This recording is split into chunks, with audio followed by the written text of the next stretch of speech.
Thanks a lot for the kind introduction. Good morning, everyone. So my name is Dr. Syed Gardezi. I'm a consultant cardiologist at SSMC Abu Dhabi and clinical associate professor in cardiology at Gulf Medical University and previously at Khalifa University.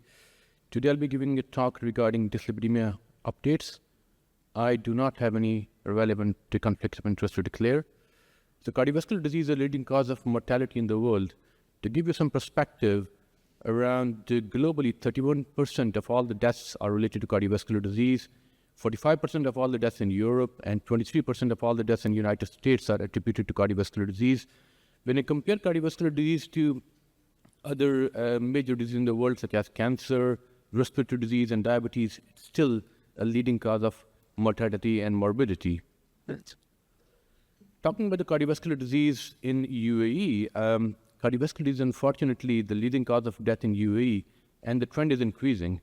If you look at the data from 2009 up to 2019, initially the road traffic accidents were the leading cause of death, as you can see over here. But over the last 1 decade, the cardiovascular disease and ischemic heart disease have leapfrogged it, and the percentage change for ischemic heart disease has gone up around 130%. So it is the leading cause of mortality in Gulf countries and UAE as well now. Talking about the GCC patients, average age for patients having a myocardial infarction or a heart attack is much lower as compared to the rest of the world. To give you some perspective, in Gulf region or GCC region, the average age for myocardial infarction is 58 years as compared to Denmark, 73 years, United States of America, 68 years, Australia, 68 years. So it's not just the burden of the disease, but early onset of ischemic heart disease resulting in myocardial infarction, which is quite prevalent in this part of the world, unfortunately. When you look at the data from Action Gulf Registry, it showed that patients who were on secondary prevention medical therapy, about 75% of them did not achieve the recommended LDL cholesterol goals, and only 1/4 achieved it, maybe less than 1/4, which is quite poor actually. Talking about cardiovascular disease and ischemic heart disease, it results with atherosclerosis. So the question is, what is the underlying pathophysiology for atherosclerosis? So when you go to molecular level, it relates to endothelial cell injury, then leading to monocyte macrophage infiltration, then platelet aggregation, interleukin, cytokines, chemokines aggregation, leading to fatty streaks development. Furthermore, down the line, it leads to intermediate lesion, then atheroma formation, fibrous plaque formation, and the plaques get narrower and narrower. So the picture could be stable picture with fatty streak development, lipid accumulation, and a stable plaque, or it could be unstable clinical presentation with plaque rupture, leading to thrombus formation and myocardial infarction. Multiple clinical trials across the world have confirmed a correlation between LDL cholesterol and the rate of cardiovascular events, and that's both in the primary prevention as well as secondary prevention. If you look at the trials data from around the world, including Jupiter trial, ESCOT trial, IDEAL trial, PROSPER trial, VOSCOP trial, it shows the higher the LDL cholesterol level, the higher the risk for both the primary and secondary prevention with regards to cardiovascular mortality. LDL cholesterol lowering is a reliable surrogate for improving cardiovascular outcomes. If you look at meta-analysis of around 26 randomized controlled trial with a huge sample size of 170,000 patients, you can see that reducing the LDL cholesterol by 1 millimole reduces the risk of major risk cardiovascular events by more than 20%, which is huge. My colleague previously discussed the SCORE2 risk. There are multiple risk scores that you can use to evaluate the underlying risk for cardiovascular disease, including SCORE risk, SCORE2 risk, which is recommended recently from 2024 ESC guidelines. You've got the heart score from EAPC as well. Similarly, you've got ASCVD risk score from ACC as well. Broadly speaking, all of these scores, they take into account your gender, hypertension, dyslipidemia, smoking and non-smoking status, underlying diabetes, and CKD. So I'm not going to go into detail with these scores, but just to emphasize that when your score or SCORE2 risk is high, you need to reduce the LDL cholesterol and bring it down less than 1.8 and less than 50% from the baseline. And when it's very high risk, then you need to bring it down to less than 1.4 and less than 50% from the baseline, whichever is lower. Now we've got another category which is called extremely high risk. And in that case, the target LDL cholesterol is less than 1 and less than 50% from the baseline from the index event. Talking about ESC guidelines with regards to lipid-lowering therapy, the recommendation is following the cardiovascular risk assessment. If patient is at very high risk, then you start with statin and ezetimibe during the index admission, and you look for reduction in LDL cholesterol of less than 1.4 and less than 50% from the baseline. If you can achieve it, then well and good. If you don't, then you need to add in PCSK9 inhibitors. And among the patients who are extremely high risk, you have to start the patient on statin and ezetimibe plus PCSK9 during the index admission and try to achieve the target cholesterol of less than 1.4 and less than 50% from the baseline for the very high risk, and for the extremely high risk, less than 1 and less than 50% from the baseline. Statins, whenever you talk about the statins with the patients or anyone, there are a lot of hoo-ha and a lot of news in the world regarding nocebo effects.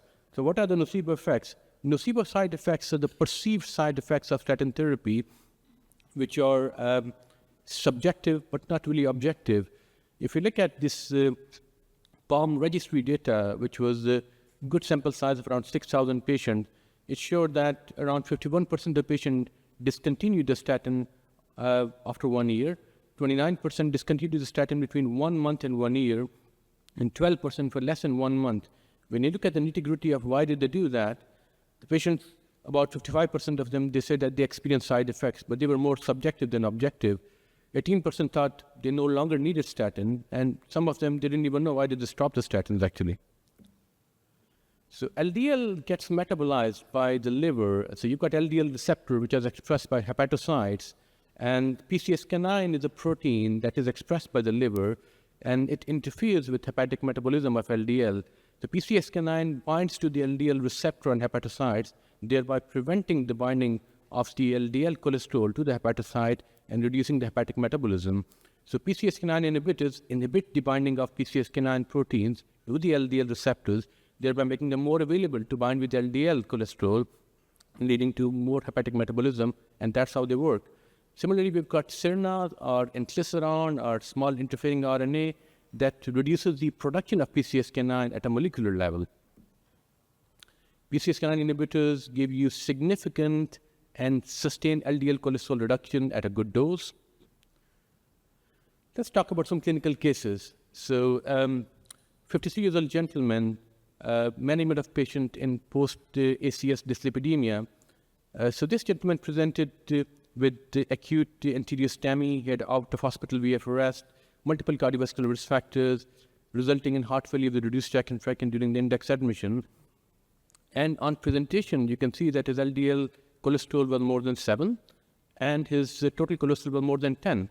Now, bear in mind that high-intensity statin bring down LDL cholesterol by 50% from the baseline. Now, if you add in ezetimibe on top of that, that gives you additional about 20%. With 70% reduction of LDL cholesterol won't get you to the target of less than 1.4 in this patient. So we started the patient on rosuvastatin and ezetimibe, but we knew that it's not going to achieve the target. So what we did was that we added in PCSK9 inhibitors as well. And then you see the effect within 2 to 3 weeks. That total cholesterol from 10 came down to 2.3, and LDL cholesterol came down to 0.39. And that's just within 2 to 3 weeks' time, and that was sustained reduction if you look at down the line as well.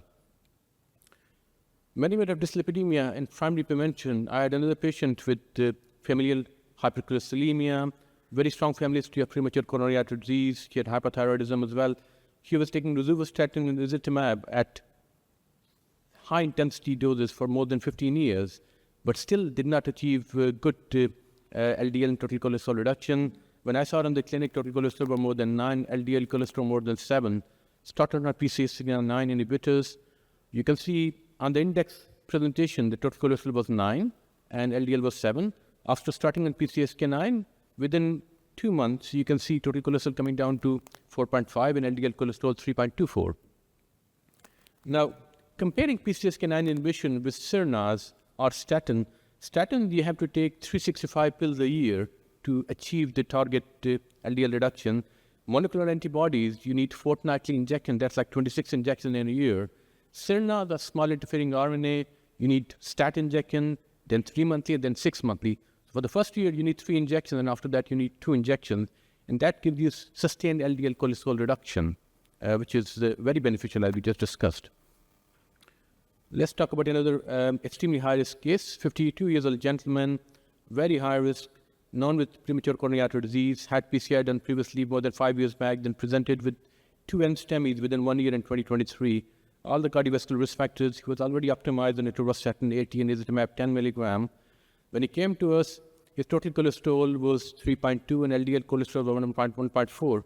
Now, this extremely high-risk case, the target LDL cholesterol is less than 1 and less than 50% from the baseline. So for this patient, although his LDL cholesterol on index admission was 1.47, the target is not less than 1, but is less than 0.75, less than 50% from the baseline. So he was already on maximum tolerated doses of statin and ezetimibe. You started him on Sirna and Glyceran, and then you see the effect. Total cholesterol comes down from 3.23 to 2.4. LDL cholesterol comes down to 0.74. So achieved this target and led to sustained reduction in LDL cholesterol down the line. This is what we want. Another risk factor, which is something that's different from LDL cholesterol, that's lipoprotein little a. So one of our colleagues did her PhD in Imperial College London around 5 years ago, and her thesis was around lipoprotein A. At that time, it wasn't really widely known that LP little a is an individualized cardiovascular risk factor. Now the research has shown that LP little a is an individualized cardiovascular risk factor, not only for ASCVD, but for cerebrovascular disease and aortic stenosis as well. When you look at meta-analysis or Mendelian randomization or genome-wide association studies, it showed a significant correlation of LP little a with cardiovascular events, and the hazard ratio is quite proportional to the level of LP little a. Recent ESC Congress last month in Madrid, this is a graph from there.